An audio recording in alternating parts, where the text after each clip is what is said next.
Мен ашыкча дүйнөнүн бизге, например, мага кереги да жок. Мага ушул 4 соттук жер жетиштүү деген үмүт менен мен 10 жылдан бери кайрылып келатам.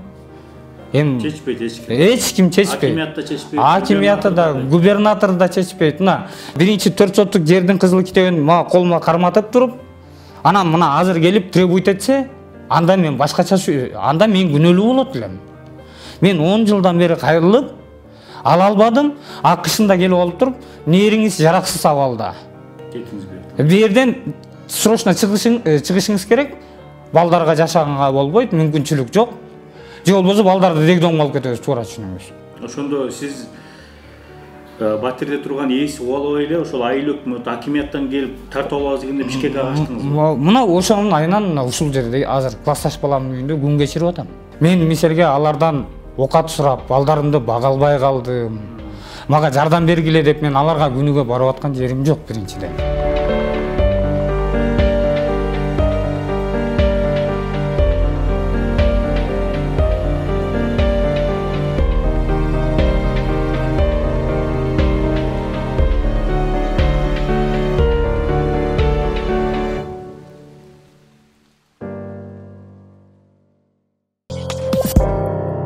Арбаңыздар урматтуу Субис прием көрүүчүлөрү, сиздердин кызматта Кайрат Кенжебаев. Бүгүн биз Бишкек шаарынын жанында жайгашкан ГЭС-3 жаңы конушундабыз. Бияка келгенибиздин бирден бир себеби биздин бир көрүүчүбүз Талас облусунун тургуну, Кара Бура районунун Кара Бура айылдык аймагынын тургуну Сыйматбек Ибраимов кайрылган.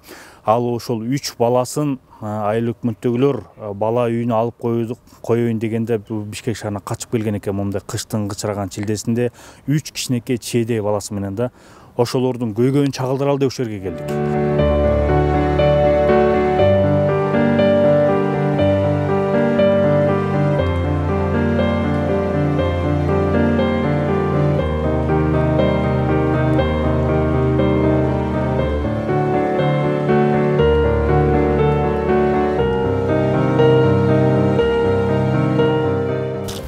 Ассаламу алейкум. Кандайсыз? Мынакей биз да келип калдык. Келип ишке келдиңиз дегенден. Каяктан азыр? Балдар менен басып келатасыз тияктан. Талас облусунан эми ушул жыргаганыбыздан келе аткан жерибиз жок, мындай балдарыңызда тоң калып турган. Ооба, мына ишигөндөн алып келе атабыз. Эми алганда. Эмне болдуңуз? Келиңиз, качтыңыз Таластан. Таластан эми ушул өкмөт тарабынан куугунтук болгондуктан эми мына күндүн суугуна качып келе атык да эле жок. Эмне кылабыз?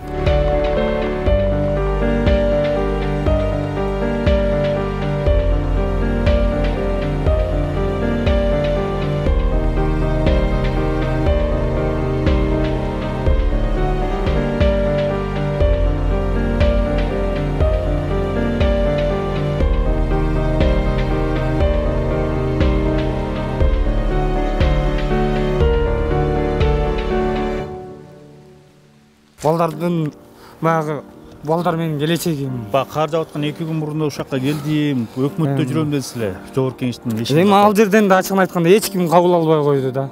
Бир да депутат кабыл. Бир дагы депутат кабыл албай койду.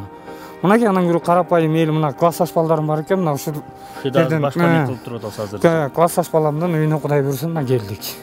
Жараткан Алла Таала насип кылып. Балдарды жука кийинтип алыпсыз бар, тоң калды. Эми ошол жерде баягы куугунтук аркырып болуп аткандан кийин срочно кетүүгө туура келди да. Колго тийгенин алып. Колго тийгенин алып эле мына өзүмө тиешелүү документтерди, даже балдарымды кийиндирип мына бул баланын даже курткасын да которгонго болушпойт алган жокмун, чынын айтсамчы. Базы бердик болду бүттү. Биякта азыр ГЭС-3тө классташыңыз бар. Классташым азыр ошонун үйүнө кирип, ошол жерде туруп атасыз. Ушул жерге убактылууча турам. Ушул маселелер эртерээк чечилет экен деп элейм. Ошол эле менин максатым. Эми журналисттер аркылуу кайрылып бир коомчулукка жеткирсем деп атасыздар. Ооба, силерге Алла ыраазы болсун. Эми мынакей депутаттарга, эл сайлаган депутаттар укпагандан кийин мынакей ушу силердин неме коомчулукка жеткирип бергиле силерге. Алла ыраазы болсун. Ушул бийлик биякта отурган бийликтегилерге жетсин. Качанга чейин биз басым чашай беришибиз керек. Ошол максатта мен ушул негизги телефондон айтканыңыз боюнча 4 сотук эле жерге 10 жылдан бери жетпей келесиз. Жетпей келем. Бул балдардын апасы тыштап кеткен. Тыштап, жалгыз бой атасыз. Жалгыз бой атамын. Өзүңүз багып келесиз. Өзүм багып келем мен өкмөттөн. Ушу кызыңыз 8 айлыгында калды деп айттыңыз эле. Мынакей 8 айында калган кызым мынакей азыр алхамдулилла көтөрүп жүрөм мынакей. 3 жашка чыкты кыз. 3 жашка мына январдын 31-inde Кудай буйруса 3кө чыгат. Али чыгат элек. 2ден өтүп турду, 2,5 болду мынакей. Январда чыгабыз 3кө. 3кө чыгасыз. Кудай кааласа.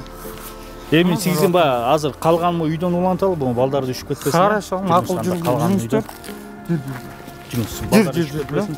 Тигине документтериңизби жана? Ушу менен эле көтөрүп жүрөсүз. Акимият жана губернатордон баардыгынын письмолору ошол жерде баары такталган. Жүрүңүз. Ошол жерде такталган. Сен балдарды düşөсүң азыр. Үйдөн калган эки улантам.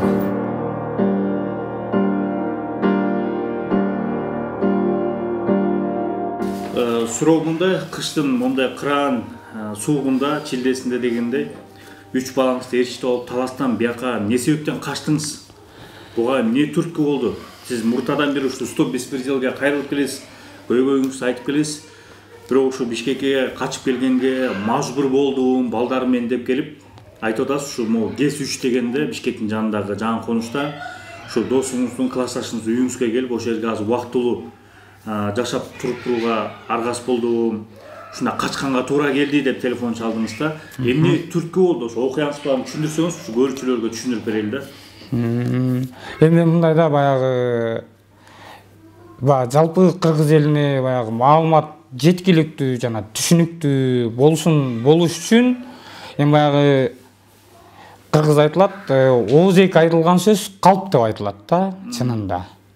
Мен эми бул документтердин баардыгын мен өзүм колум менен жазып алган жерим жок.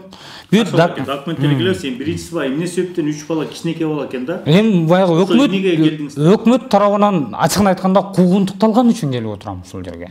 Кайсы өкмөт ошо так? Мисалге мынакей айыл өкмөттөн бар. Кара Бура айыл өкмөтүнөн бар. Кара Бура районунун райсөбесинен бар. Акимияттан бар. Айыл өкмөттөн ошо этегинде роо жана балдарды укук коргоо милдетинен дагы ИДНден да келишип эме кылышып атат да. Бул эми мен мисалге алардан окат сурап, балдарымды бага албай калдым. Мага жардам бергиле деп мен аларга күнүгө барып аткан жерим жок биринчиден. Өз балдарымды өзүм багып, мен аларга эч неме кылган жокмун. Анан келип алып эле ушинтип эле кыйнай бериш бар го, булардыкы туура эмес го деп. Мыйзам чегинде бар го, баардыгы бар го. Мыйзам чегинде болуш керек да. Биз мамлекетпиз Кыргызстан. Кыргызстан мамлекет болгондон кийин мейли требуйт этсин менен требования сурашсын алар. Мен каршы эмесмин. Биринчи ошол требованияны мага аткарып берип туруп анан кийин требуйт этсин. Анан эчтеке бербей туруп булардын требуйт этип атканы булардыкы туура эмес. Мен кайрылып келатканыма мынакей далилдүү фактылар 10 жылдан бери кайрылып жүрөм. 10 жылдан бери эмне болуп кайрылып атасыз? Жер бергиле деп. Мага 4 соттук жер берип койгулачы жок дегенде. Мен там салып алайын. Десем барсам эле бар го, мыйзам чегинде трансформация болсун. Мейли мен ага дагы үшүгүрчүлүк кылып, мейли эл катары алармын, Кудай буйруса. Деп мына жашы жетелек балдарымды алып, бир эскилиги жеткен тандап отурам, чынын айтсам. Ошо айылда эле Кара Бура районунун Кызыл Адыр деген айылы бар. Азыр Кировка, азыркы Кировка. Ошонун 35-үйүндө турам. Эми чынын айтсам, азыр жашай турган жер невозможно болуп калды. Башка квартира издеп, неме кылганы менен эле мага баягы аял кишилерге азыр батир сорго берилет, мага эч ким бербейт экен. Батирди дагы 3 балам менен. Дагы ошол квартираны берген, азыр мен ошол жашап аткан эжеге мынакей мен коомчулуктун алдында да айта алам да, ошол эжеге кайра рахмат. Өкмөт бербеген жардамды ошол берип отур. Эми дагы кандай кылышым керек буларга? Ошол жердин үйүндө жашап аткансыз. Жашап аткан. Эскилиги жетип калды. Жашоо шарты начар. Бул маселе боюнча Кара Бура районунун айыл өкмөтү да билет. Акимияты да билет, соцзащитасы да билет, баардыгы прекрасно билет. Даже Талас областынын губернаторуна чейин кайрылып, мен бул маселе менен бир эле жолу кайрылган жокмун. Бир эле 10 жылдан бери кайрылып. Короче, 2 жылдын жүзү болду губернатордун аралашканына. ага чейинки мына 10 жыл болду, айыл өкмөттөрүнө кайрыла берип, арыз жазып кайрыла берип, алган жоопторум бардыгыныкы барго коёндой эле окшош. Бардыгынын жооптору. Сиздин 3 балаңыз бар да. Ооба. Канча жашталар? Апасы кайда? Ошолорду айтып кетсеңиз. Мындайда апасы баш тартып кеткен. Кайсы жыл? Через нотариус аркылуу. Мына бул жерде документте дана так айтылып турат. Так, эс жок кааласаңар, азыр мен ушул нерсе боюнча айтып берейин. Мен документ менен сүйлөп берейин. Азыр кайсы жылы? Так, 20. Мынакей Кызыл Адыр айылынын Кара Бура району Талас областынын 12 мартына 2021 жылы экен. 2021 жылы мага таштап туруп кеткен. Мына через нотариус аркылуу колумда документтерим бардыгы бар. Анан бул кайрылып кеткенден кийин мен сотко кайрылгам. Балдарымдын көйлөктөрүн мен өзүмдүн аталык деген графама жаздырып бергиле депчи. Сот иштери менен чынын айтсам 1 жыл чуркадым. 1 жылдан кийин барып, анан балдарымдын көйлөктөрүн өзүмө соттун чечими аркылуу. Балдардын улуусу канчада, кичүүсү канча? Азыр улуум 7де. 7де. Кыз экен, кызым 7де. Андан кийинки болсо мынакей 4төн 5ке карайт, Кудай буйруса 4 жашка толду. Анда эң кичинекейим болсо 2де, мына Кудай буйруса 3кө чыгат. 3кө чыгат. Ушул жана эң кичинекей кызымды 8 айынан бери колума алып багып отурам. 8 айында таштап кетти. 8 айында калып калган өзүм колумда. Кеткенин эмне себеп болду? Эм кеткенине мен дагы түшүнгөн жокмун. Ошол кезде например, биз райсөзгө чогуу барганбыз. Райсөз аралашкан. Биздин жок, райсөз. Балдардын немеси. Ошолор аралашып отуруп, келин эмне болду деп алар келинден сураганда да мен жашабайм. Керекпи балдарын алсын. Кереги жокпу дегден өткүрүп салсын деген келинчегимден жооп болгон. Анан мен айла жок, макул эми ошол жыйынтыкка келсе, мынакей нотариус аркылуу жаздырып алып, анан кийин сотто өзүм жүрдүм. Соттун убагында 1 жыл РОУДунун дагы немесинде издөө тармагында болду алар. Мына РОУДа дагы этегинде дайынын тапкан жок. Келинчектин. РОУДа да дайынын тапкан жок. Этегинде сот айла 1 жылдан кийин мага чечимди чыгарып берип, азыр өкмөт тарабынан 3600 сом пособие алам. 3 балага 3 балага 3600 сом пособие алам. Этегинде жадаганымда ушул пособие маселесинде айттым. Ушул 3600 сомду көп көрүп, аркы өрөккө кылып атсаң, ушуну деле токтотуп салып мага тынчтык эле бергилечи дегем го. Эмнеге токтотуп койсун деп? Жок, ушул нерсени берип, кайра комиссионный келип текшере турган болсоңор дегем да. Жадайт экенсиң, чынын айтсаңчы. Кыргызда мындайда келип алып, ушу 3600 сом бергени милдет кылып отурса, мынагу замандачы жинин келет ар бир адамдын. Менин ордумда башка адам болсо деле ушул нерсени. Андан эң этегинде айттым, 3600 сомго да разымын. Эч жок, ушуну көп көрүп атсаңар, ушуну деле токтотуп эле салгылачы дедим. Мен балдарыман силерден эч окат сурабай деле багып алам. Этегинде аягында келип, менин бир туугандарымды жашоома аралаштырышып атат да. Менин бир туугандарыма да тынчтык берилбей атат да бул жердечи. Эмне деп тынчтык бербейт? Эми мынакей бул жерде документтеринде жазылып турат, бир туугандарыма барып айтып тур, оногуну жакшынакай бир батир таап туруп көчүргүлө. Болбосо балдарын айткыла бизге өткүзүп берсин депчи. Мен 18 жаштагы бала болсом, же 18ге чыга элек бала болсом, же мен өзүм отказ берип балдарымды бага албай атам, мындай тигиндей алгыла деп атсам, анда келип ошо бир туугандарыма момундай кылып атыптыр деп арызса болот эле. Менин тынч отурган мага азылышпай эле койсо болмок. Мен бир туугандарым аралаштырып, момундай кыштын күнү мени хозяйкам кубалабаган жерден булар мени эмне үчүн кубалашат? Ошондо сиз Батирде турган ээси кубалбай эле ошол айыл өкмөт акимияттан келип тартып алабыз дегенде Бишкекке качтыңызбы? Мына ошонун айынан ушул жерде азыр классташ баламдын үйүндө күн кечирип атам. Азыр кимге кайрылышты деле мындай чынын айтсам билбей турам да, башым катып. Сиз жана ушул берүүнүн алдында айттыңыз, ушу жогорку кеңештин депутаттарына чейин барды. Андан кийин мына акыркы күнү мына ушул жерге келгенде кечинде келдим. Кечинде келип вокзалда бир комнаталуу квартираны бир түнгө снимать этип алып ошол жерде жаттым 3 балам менен. Анда мен ачыгын айтсам мына ушул жердин адресин мен билген эмесмин. Эртеси күнү классташ балам ошол жерден алып кетти мен барып. Келип эле кар жаап аткан.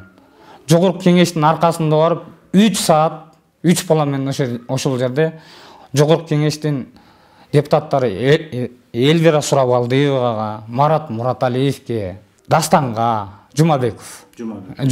Таластын Марат Мураталиевке кайрылсам, жардамчылары чыгып туруп жооп беребиз деген, до сих пор жообу жок.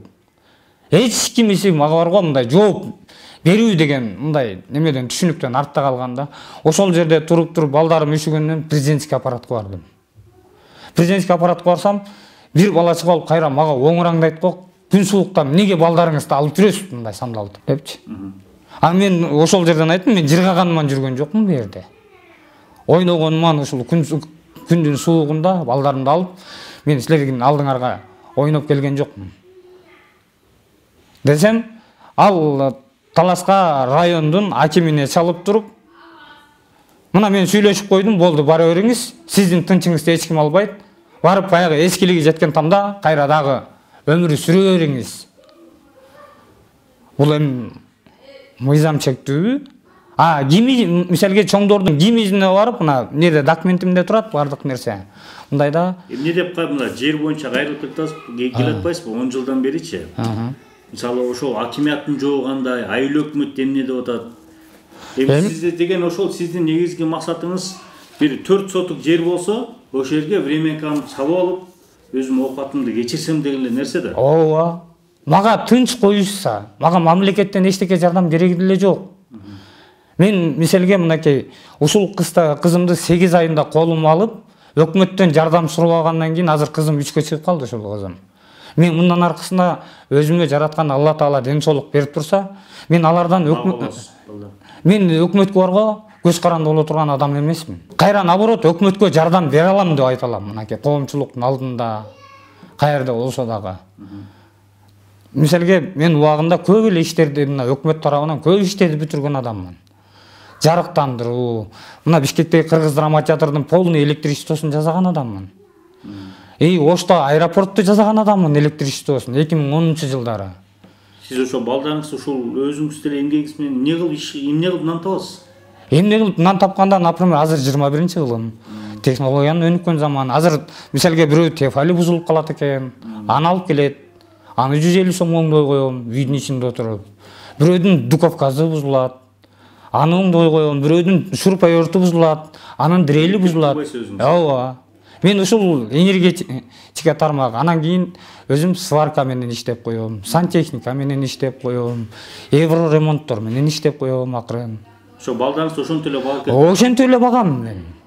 Кайра наоборот ошол менде ошол жерлерден көбүрөөк таап келип калсам, менин балдарым жакшы тарбияда өссө экен деген үмүт менен мен ашыгын мен өзүм чөнтөгүмө салып же бир жерге бекитип албайм.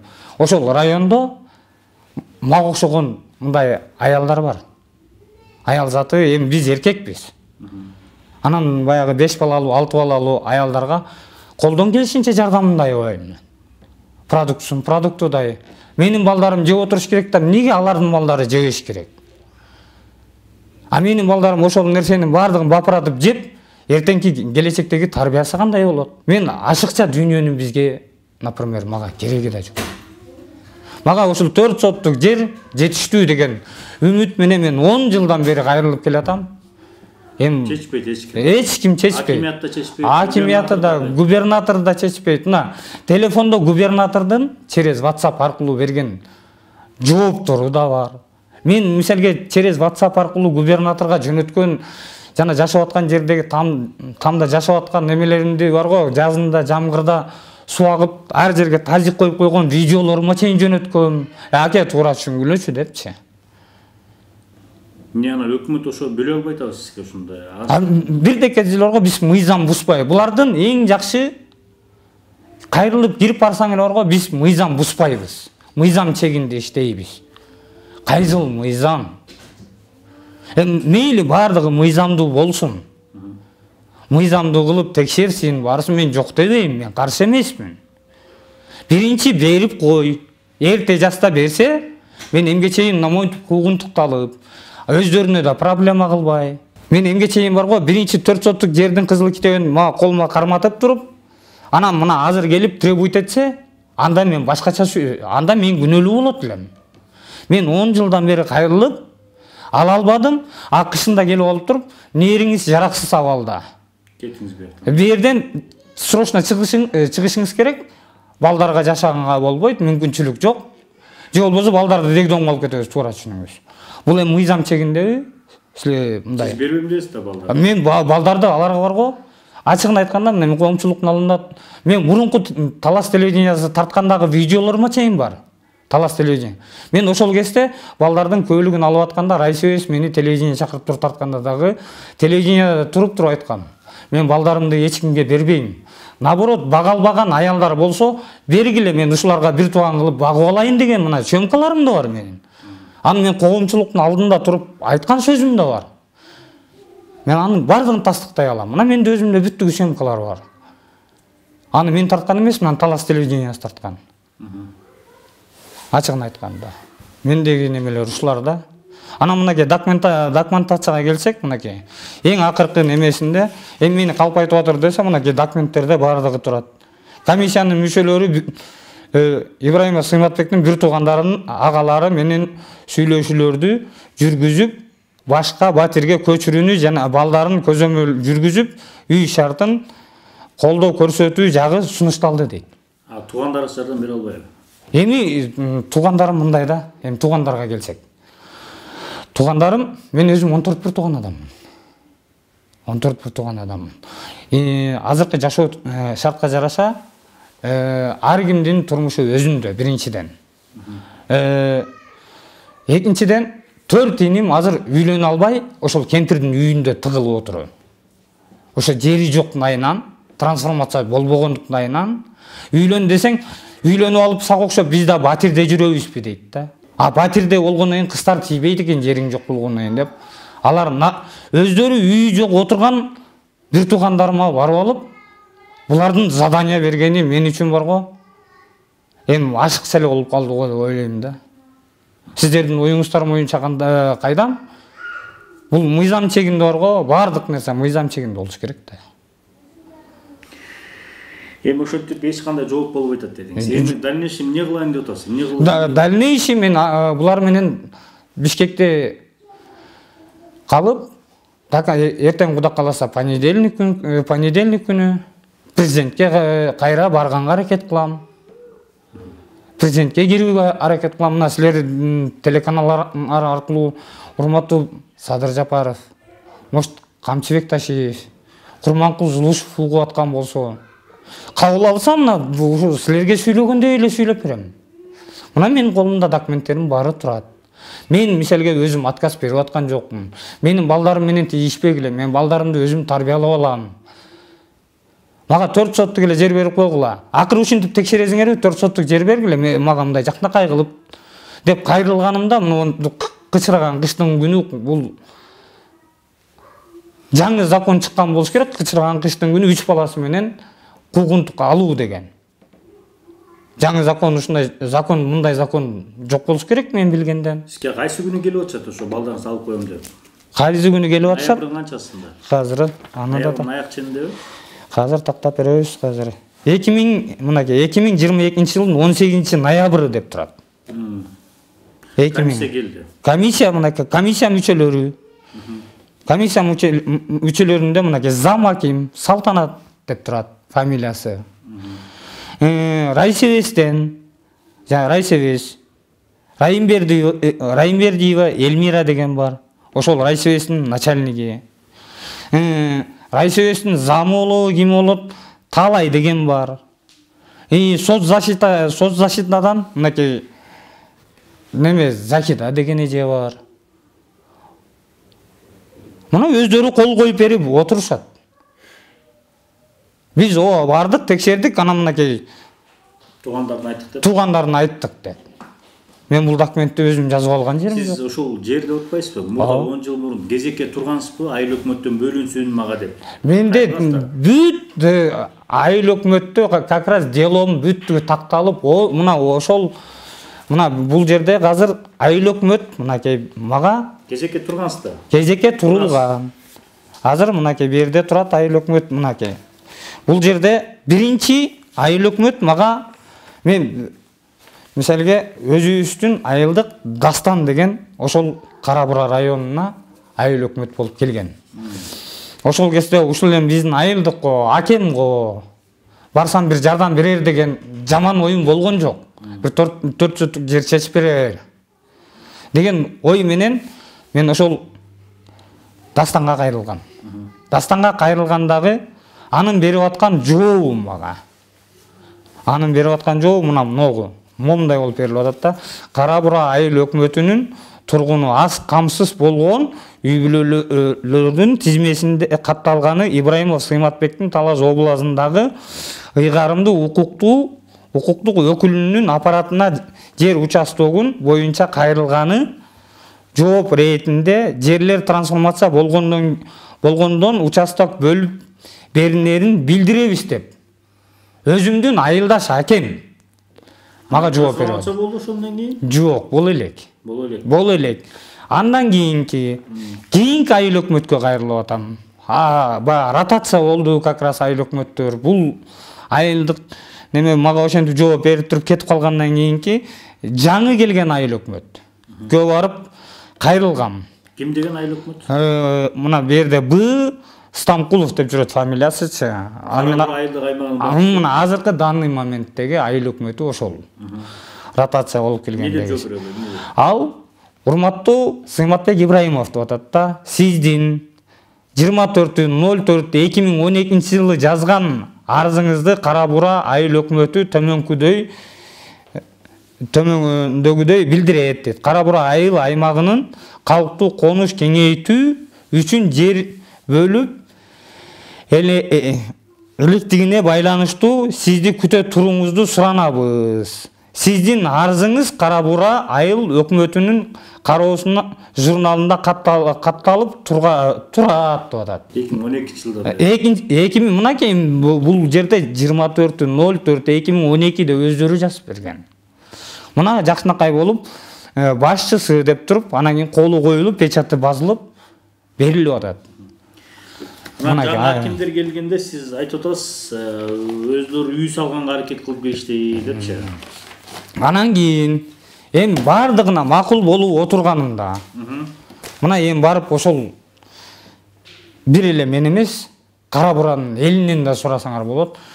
Ротация болуп келген акимдерге там салыныш керек деген жарлык чыгыптыр. Жарлык чыкканда жакшынакай Кара-Бурада парк бар болчу. Кировкада. Парктын бир бурчундагы бакты бузуп булар. Жаңы келген акимге. Бакты бузуп, там салабыз деп аракет кылып атканда ошол жерде жергиликтүү элдер каршы чыкты. Каршы чыкканда ал жерди токтото коюшту дагы. Эми военкоматтын үстүндөгү бош жерге мына азыр барсаңар деле фундаменттерин куюп ошол жерге там салышып атат. Аларга кандай трансформация болуп кетти? Мен ошол жагы мага түшүнүксүз болуп калды. Анан буларга мыйзам иштей берет экен да. Акимдерге, ошол жерде чоңдорго бардыгына мыйзам иштейт экен.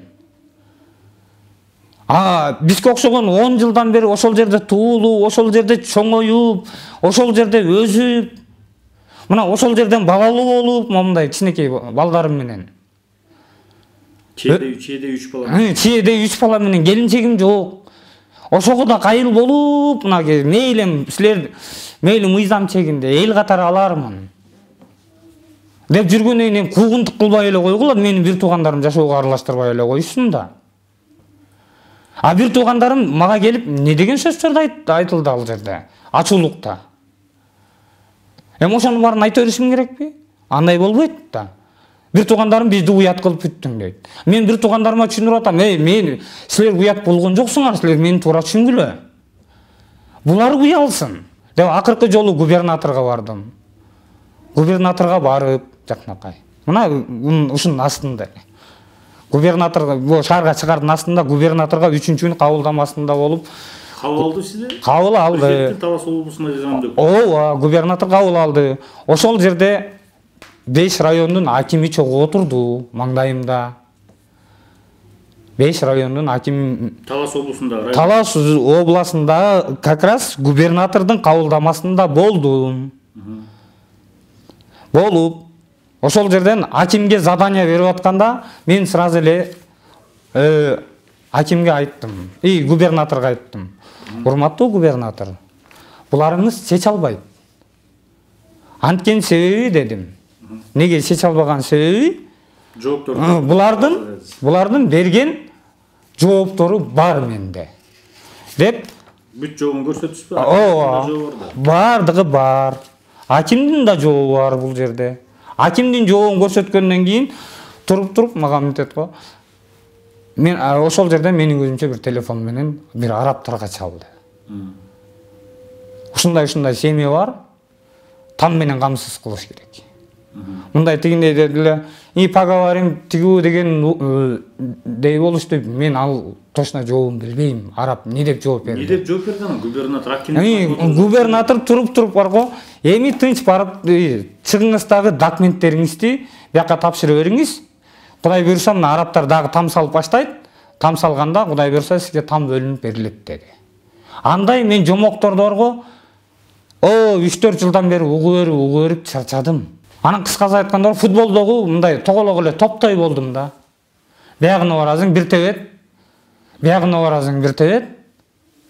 Мейли ошол тепкенине ыраазымын. Болду мен кийинки мен неге тынч жаткам? Кийинки Кудай буйрса трансформация болсо. Аламго мына документтердин негизинде деп тынч отурганымда.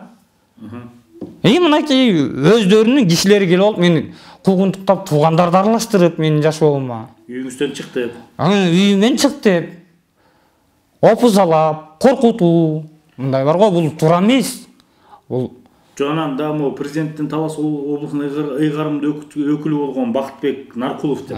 Мурда бул аппарат президенттер иштеп кеткен. Ооба. Ошол кишинин деле жобу жанакындай эле түшүнүксүз болуп калды. Мага түшүнүк. Тапшырма берген жокпу? Жок, ал жерде тапшырма жок. Эптеп эле сизди кетириш керек болуп турду. Мен ал жерден кыскасы барго чынын айтсам барго акыркы жообуңуз сиздин дегенде барго. Эми сабыр кылып туруңуз, намаз окуңуз, Куран окуңуз дейт да. Мен ачык эле айттым губернаторго, Куранды мен 4 жаштагы балам дагы билет азыр. Окуйт. Аны мага үйрөтпөй эле койгула деп айттым да.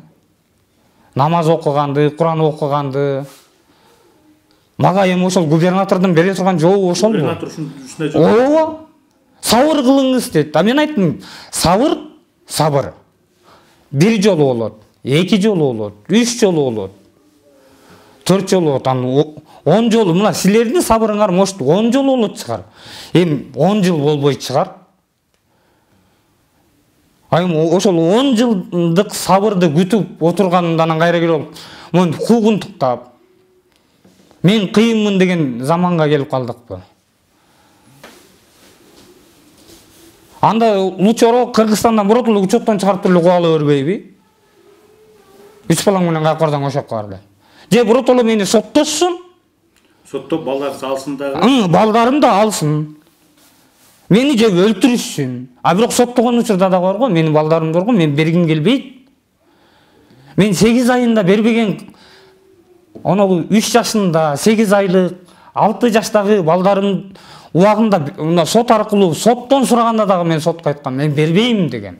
Мен багалам өзүмдү буларды. Бул жерден айтып кетелим, Талас президенттин ыйгарымдуу укуктуу өкүлү Нарбеков Бактыбек мырза. Сиздин аз камсыз болуп, 3 баласы менен, чейде баласы менен кышында көчөгө чыгарып коюп, анан барып сабыр кылыңыз деп айтканыңыз бул абдан туура эмес. Анткени мында аз камсыз болгон үй бүлөлөрдө ошондой эле чээде болгон 3 баласы бар, улуусу 7 жашта. Көңүл бурулуу керек. Президентибиз дагы Садыр Жапаров дагы балдардын укугун коргоо боюнча жаңы мыйзам кабыл алган. Биз укуктуу мамлекетте жашайбыз, жана биздин келечегибиз болгон балдарга улуттуу көңүл бурулуш керек деп ойлойбуз. Туура. Деп ойлойбуз. Жана бул губернатордун ошол бүтүндөй бир областтын губернатору акимдердин берген жолу бул аябай бизди өкүндүрөт да. Сен ошолду айттың, ошол менен кетирип койду сизди. Мына эми мен ошол кездеги мына тиги губернаторго биринчи кайрылганымдагы ушул калп болбосун деген ой менен мен губернатордун жообун письменный сурадым. Мен губернатордун кабылдамасында мен бул биринчи эле жолу эмесмин. Мен мындан мурун да кабылдамасында болгом. Ошонун жообун мага губернатор өзү бербейт. Мени десең барго зандары берет, оң колу, сол колу. Бар ошо зандардын? Бар, зандардын колдору мына турат маңдайымда. Окуй берсеңер, өзүңөр түшүнөсүңөр. Аябай президенттин сыпкаталык согуктуу өкүмүнүн аппараты дейт, Ооба. Кара Бурга райондук мамлекеттик акимчи акиметке жөнөткөн. Биринчи кайрылганымдагы. 2014 жылы жер тилке бөлүнүп берилген, ал эми азыркы убакта жер тилкеленбөлүү үчүн трансформацияга тийиштүү кагаздары жөнөтүлгөндүгүнө байланыштуу Кара Бурга айыл аймагында жерлер бөлүнөрдө сизде кайрылууңуз эске алынарын маалымдашты. Ага чейин эмне кылып турушуңуз керек экен сиздин? Көчөдө жүрө беришим керек. 3 баланы 3 баланы ээрчитип алып, жаман тамда жашай беришим керек. Бул качан берип атасызбы? Бул жолу 7-сентябрда берген. Жакында эле берген экен, Бул мына андан кийинки жооптору 1-июнда дагы балдар коргоо күнү как раз Бакыт Нарбековго барып кайрылганымда барго. 1-июнда кайрылган мен. Балдарды биринчи орун басары деле бар экен бул жакта. Биринчи, экинчи орун басары. Осмонбековдуку деле тиркемеде жүрүп, мода тиркемеси булар. Мен мурунку эле жок такка коюмдай. Ой, бүттүгүнүкү барго, мына акиминики дагы, айыл өкмөтүнүкү. Баарыныкы эле окшош. Кыска сорго ксерокопиядан эле чыгарып койгондой эле. Болгондо печаттары башка, мына берде. Анан кимге мен азыр ошо силердин телевидениеңер аркылуу эми мындай да, бул жерде барго закондон ашыкча чапкандык да. Жеп атсыңбы, жей бер да. Анан мен ошол жеп аткандарына тойбой, менин 3 балам азылып, менин 3 балам алардын көзүнө көрүнүп калды. Мен чын айтсам барго, менде барго, мен могу дүйнө, байлык, сайлык деп эсептебейм. Менин жан дүйнөмдөгү байлыгым мына 3 балам. А мен бул байлыгымды барго, эч кимге бергим келбейт. Мен өзүм тарбиялайм, жакнакай, өзүм багып алам деген үмүт менен жүрөм. Айтып берсе барго арман көп болуп кетти. Кимге мындай эми силердин бир чети мынакей азыр силер келип мени угуп неме алганыңарга силерге Алла разы болсун. Силердин ишиңерди Кудай оңдосун. Ар дайым ушундай акыйкаттыкты, чынчылдыкты эме кылып туралым. Мына кече күнкүдө Роуддан келишти. Роуддан келип туруп, ошол жердеги Роуда дагы баягы балдарды неме кылып турган ИДНдеги кыз мени жакшы тааныйт. Келип айке булардын келечеги мындай тигиндей дегенде мен айттым ошол жерден ИДНдеги кызга. Кайсыл келечек? Силер кайсы келечекти айтып атсыңар дедим. Ушул менин 3 балам өссө келечек болобу Кыргызстандын? Мындай ушундай кичинекей балдар өссө келечек болобу? Анан силер моментип кордоп отурсаңар, дегдомго өткүзөм деп отурсаңар, мен макулмун деп дегдомго көрүп койсом, дегдомдо өскөн балдардын кайсы келечеги? Дегдомдо өсөт, эртең ууру болот, көчөдө союк болот. Кыргызстанды ошол акыбалга алып келейин деп отурбу булар? Ата-эненин тарбиясы деген башка. Даже орго мына губернатор туруп алып туруп интернатка деген. Губернатор интернатка кирдиби? Мына интернатка сүйлөшпөй эле интернатка киргизип коюңуз деген жоопторуна чейин уккам мен алардын. Жума сайын барып көрүп турасыз деп. Интернатта өскөн балдардын тарбияларын көрүп эле жүрөм мен. Ата-энесине кайрымсыз, ата-энесине мээримсиз. Булар эми ошондой коом тарбиялагысы келип атат окшойт да, по-моюмчу. Жаным, жаным. Жаным, бана. 8 айында калганда. Мына ушул 8 айында колума алып калгам ушул кызымды. Апасы чыштап кеткен. Апасы чыштап кеткенде 8 ай болчу. Кел, кызым. Бул улуу кызым. Улуу кызым мынакей. Мына. Мен сарайбанында сарайбан. Анан айындар. Мына менин болгон байлыктарым. Мен эч кимден уяла турган да жерим жок, корко турган да жерим жок. Мына силердин коомчулугуна чыктым. Билем мен коомчулукка чыккандан алардан кысым болот. Мен коркпойм ачык эле. Эми өлтүрүп алып кете берсин. Держе. 8 айында алып калдыңыз. 8 айында. Мынакей мен Көтөрүп жүрүп бактыңыз. Эми мына маңдайымда тур го. Мына ошондон бери Кара Бура больницасына да барып көргүлө. Бир больницага алып барган эмесмин ушуларды. Бир оорутпай, сыктатпай ошол эски тамда эскилик жеткен. Өзүм операцияда болдум. Ошонун ортосунда. Операциянын да кагазтары бар. Операция болгон учурда да корго мына губернатор Чыңгыз дегенди даярдаган. Чыңгызга неме алганын айткан. Эй, Чыңгыз, операция болуп келдим. Могу жерде суум жок, условиям жок. Сууду кошунанын үйүнөн ташып алып ичип аттым. Оор көтөргөнгө врачтар неме 1 жыл оор көтөрбөңүз аке деп чыгарып берген. 1 жыл оор көтөргөнгө болбойт депчи. Айла жок, ушуларды багыш үчүн барго. Сууду нар кошуналардын үйүнөн алып келем. Ошол жерде кошуналарыман деле барып барго. Кудай буюрса интервью алам десеңерчи. Кошуналардын бир жамандыгым жок. Кайра наоборот кошуналарым айтат: сага Алла ыраазы болсун, ушинтип 3 баланы бармактай балдарды багып отурган депчи. Кечеnkүдө мына барганда деле кошуналарым айтты. Булар жардам бергендин ордуна деди. Кайра келип алып сени эмнеге мынчалык неме кылышып атат депчи. Кордоп атат. Сен башка деле жардам албайсыз, пособиядан башка? Жок да. Калганда өзүңүз таап багасыз балдарды. Мен айтып атырмын го, мен пособиясын, ошо пособияны кеченкүдө ошо куугунтукта биринчи келгенинде мен аларга айткам. 3600 сомду мага көп көрүп атсаңар, ошону деле жаап таштагыла. Мени текшерип келбей эле койгула, мен тынчымды албагыла, мен балдарыма тийишпегиле.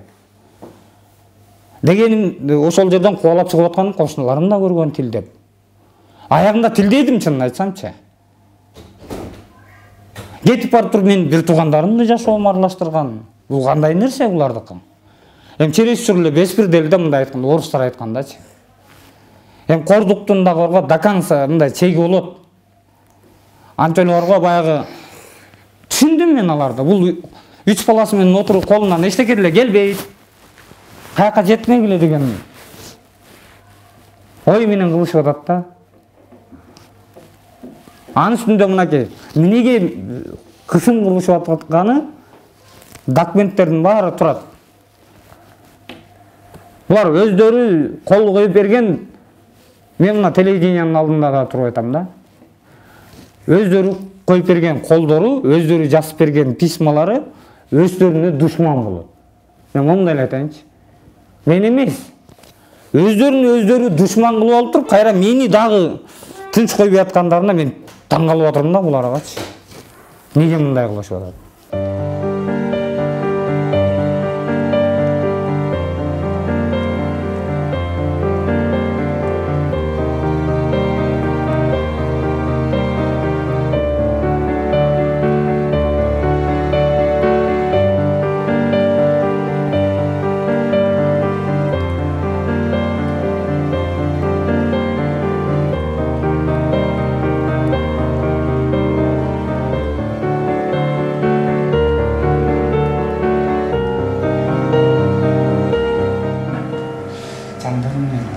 Үйдү сагындыңбы? Үйгө кетебизби? Какта кетти? Үйгө кетебизби? Мен базардан үйдөн келатканда базарга барабыз. Базарга барабызбы? Базарга эмне аласың? Мен?